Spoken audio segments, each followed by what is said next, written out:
સુરતના પાંડેસરા વિસ્તારમાં આવેલા 35 વર્ષ જૂના મકાનની ગેલેરી ભારે વરસાદ દરમિયાન અચાનક તૂટી પડતા વિસ્તારમાં અફરાતફરીનો માહોલ જોવા મળ્યો. સદનસીબે આ ઘટનામાં કોઈ જાનહાનિ થઈ ન હતી. જો કે જૂના અને જર્જરિત મકાનોની સલામતી અંગે ફરી સવાલો ઉભા થયા છે. જોઈએ આ વિશેષ અહેવાલમાં. સુરત શહેરમાં સતત વરસી રહેલા વરસાદ વચ્ચે પાંડેસરા વિસ્તારમાં એક ચિંતાજનક ઘટના સામે આવી છે.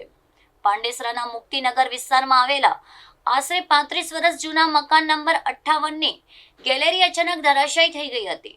વરસાદ દરમિયાન બનેલી આ ઘટનાથી સ્થાનિકોમાં ભય અને અફરાતફરીનો માહોલ સર્જાયો હતો. મળતી માહિતી મુજબ ગેલેરીનો ભાગ અચાનક તૂટી પડતા આસપાસના લોકો દોડી આવ્યા હતા. ઘટનાના સમયે મકાનમાં રહેવાસી હાજર હોવા છતાંય સદનસીબે કોઈ વ્યક્તિ તેની ઝપેટમાં આવી ન હતી. આ કારણે મોટી જાનહાનિ ટળી હોવાનું માનવામાં આવી રહ્યું છે. ગેલેરી તૂટી પડતા મકાનની સ્થિતિ અંગે પણ અનેક સવાલ ઊભા થયા છે.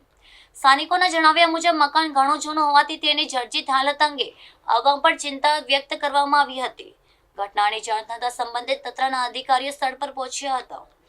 તંત્ર દ્વારા મકાનની સ્થિતિનું નિરીક્ષણ કરી જરૂરી સુરક્ષા પગલાં લેવામાં આવ્યા હતા. ભારે વરસાદ દરમિયાન જૂના અને જર્જરિત મકાનની સલામતી અંગે ફરી એકવાર ચર્ચા શરૂ થઈ છે.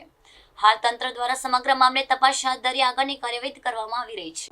નમસ્કાર દર્શક મિત્રો, મારું નામ મનીષભાઈ પટેલ, વોર્ડ નંબર 28 કોર્પોરેટર.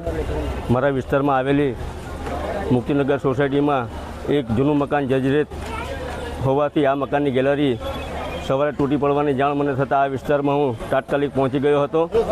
આ વિસ્તારનું નિરીક્ષણ કરતાં આ ગેલેરી તૂટતા કોઈપણ જાતની જાનહાનિ થઈ નથી અને આ વિસ્તારમાં કોર્પોરેશનની ટીમને તાત્કાલિક બોલાવી આગળની કાર્યવાહી હાથ ધરી છે અને એની કામગીરી ચાલુ છે.